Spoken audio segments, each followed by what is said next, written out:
কসাই বলে আমার মা প্রতিদিন রাতে খুশি হয়ে একটা পাগলা দোয়া করে, গত কয়েক বছর ধরে এই দোয়াটা করছে, অনেক বছরের দোয়া। আমি জানি কোনোদিন এই দোয়াটা কবুল হবে না।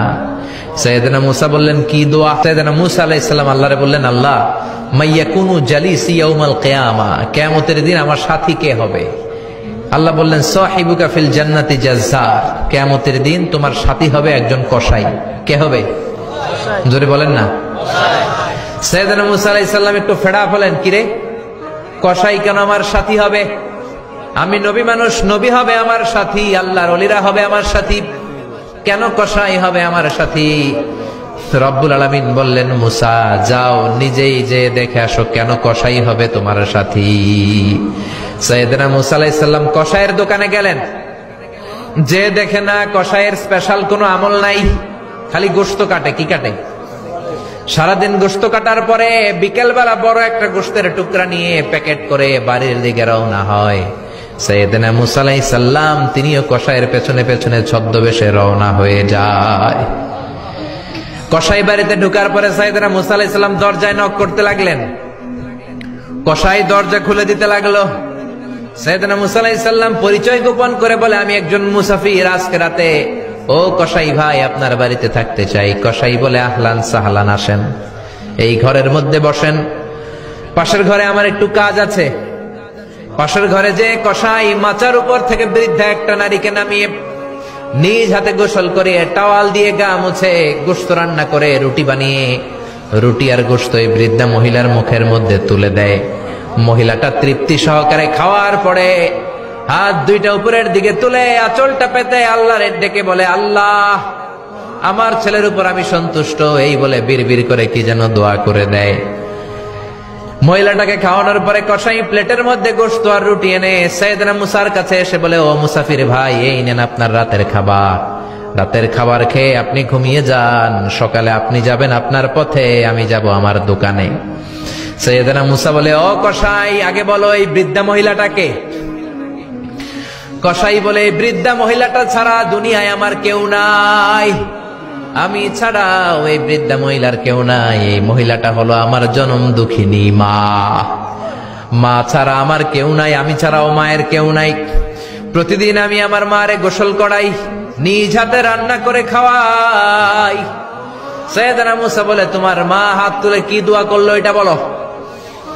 কসাই বলে, আমার মা প্রতিদিন রাতে খুশি হয়ে একটা পাগলা দোয়া করে, গত কয়েক বছর ধরে এই দোয়াটা করছে, অনেক বছরের দোয়া। আমি জানি কোনোদিন এই দোয়াটা কবুল হবে না। সাইয়েদনা মুসা বললেন কি দোয়া? কসাই বলে, আমার মা খুশি হওয়ার পরে চোখের পানি ছেড়ে দিয়ে হাত তুলে বলে, আল্লাহ আমি আমার ছেলের উপর অনেক সন্তুষ্ট, শুনেছি এই জামানার বনি ইসরায়েলের সবচেয়ে বড় পয়গম্বর, তার নাম নাকি মুসা কালিমুল্লাহ। আমি তোমার কাছে দোয়া করে গেলাম আমার ছেলেরে তুমি ওই মুসা নবীর সাথে জান্নাতে ঢুকাইয়া দিবা। মুসা আলাইহিস সালাম বলে, কানেকশন তো এই জায়গায়, আসল কানেকশন তো এখানে, এটা তো মায়ের দোয়ার বরকত। আল্লাহু আকবার। এজন্য মায়ের দোয়ার বরকতে কসাইকেও নবীর সাথী বানিয়ে দিয়েছে কে? বিশ্বনবী বাবা মার আদর পায় নাই, জন্মের আগে বিশ্বনবীর বাবা নাই, 6 বছর বয়সে মা নাই, দাদার কাছে মানুষ হয়েছেন, চাচার কাছে মানুষ হয়েছেন। বিশ্বনবী হুদাইবিয়ার উমরা যেদিন করতে যাবেন 1400 সাহাবীকে নিয়ে বিশ্বনবী উমরা করার জন্য রওনা হলেন। পথিমধ্যে আবওয়া নামক জায়গার মধ্যে বিশ্বনবীর মায়ের কবর। বিশ্বনবীর মায়ের নাম কি?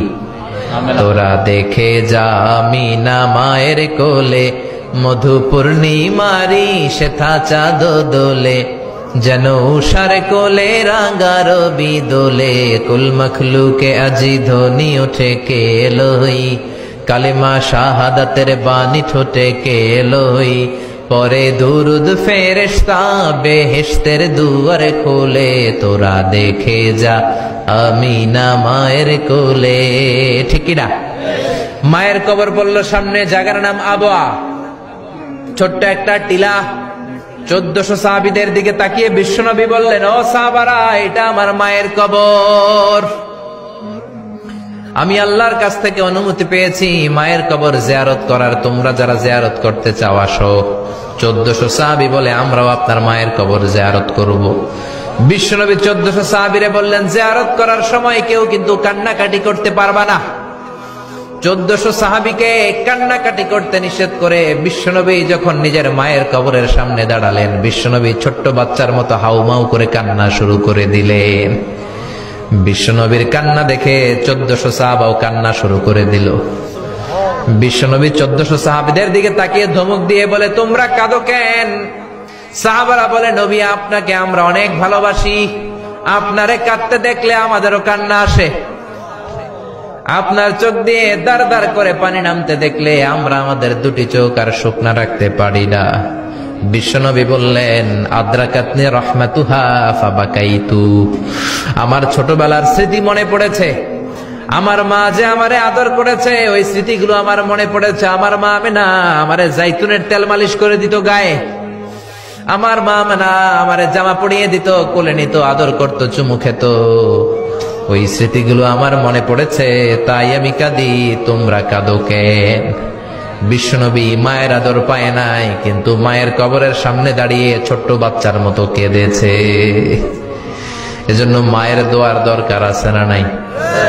বিশ্বনবী কানা ইউকাসিমুল আহমান ফিল জিআররানা, জিআররানা নামক জায়গার মধ্যে বিশ্বনবী কুরবানির গোশত বিতরণ করছেন। কিসের গোশত? বাংলাদেশে কুরবানির গোশত বিতরণ হয় কি হয় না? জোরে বলেন। বিশাল লম্বা লাইন। বিশ্বনবী লাইনের মধ্যখান থেকে বৃদ্ধা একটা নারীকে আলাদা করে নিয়ে আসলেন। বিশ্বনবী নিজের গায়ের চাদরটা বিছিয়ে দিলেন, মহিলাটারে বসালেন, বড় একটা গোশতের টুকরা দিলেন, প্যাকেট দিলেন। বৃদ্ধা মহিলাটাও বিশ্বনবীর মাথার মধ্যে হাত বুলিয়ে দিয়ে দোয়া করে গেল।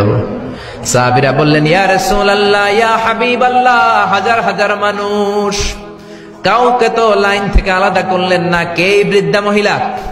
কেন এই মহিলারে নিজের চাদরের উপরে বসতে দিলেন? বিশ্বনবী বললেন, জন্মের আগে আমি বাবা হারালাম, 6 বছর বয়সে মাকে হারিয়েছি, মায়ের বুকের দুধ আমি খেতে পারি নাই। যেই মহিলাটারে আমার চাদরের উপরে বসতে দিলাম, এই মহিলাটা হলো আমার দুধ মা হালিমা, বনু সাদ গোত্রের হালিমা। এই হালিমার বুকের দুধ খেয়ে আজকে আমি তরতাজা নবী মুহাম্মদ। চিল্লায় কোন আল্লাহু আকবার। এজন্য মা বাবার দোয়ার দরকার আছে না নাই? কখনো মা বাবার সাথে বেয়াদবি করা যাবে না, গরম আওয়াজে কথা বলা যাবে না, উচ্চবাচ্য করা যাবে না, কোমল আচরণ করতে হবে, মা বাবার দোয়া নিতে হবে। কোন কারণে মা বাবার সাথে যদি ঝগড়া হয়, বাকবিতণ্ডা হয়, আজকের মাহফিলের পরে মা বাবার পা ধরে আমরা ক্ষমা চাবো। রাজি আছেন? সবাই রাজি আছেন? কেউ যদি মা বাবার পা ধরে ক্ষমা চায়, মা বাবা কি ক্ষমা না করে পারে? আর আম্মা আব্বার পায়ে ধরে চোখের পানি ছাড়তে কি কোনো লজ্জা আছে? জোরে বলেন, আছে? আজকে আমরা ক্ষমা চাইবো, আজকে আমরা দোয়া নিব। মা বাবার দোয়া সবচেয়ে বড় দোয়া। মায়ের দোয়া থাকলে ওই ব্যক্তি কখনো ব্যর্থ হয় না। মায়ের দোয়া, আল্লাহর রহমত, এই দুইটা জিনিস যদি কারো জীবনে থাকে, সফলতা তার হাতে ধরা দিবে। ঠিক কিনা?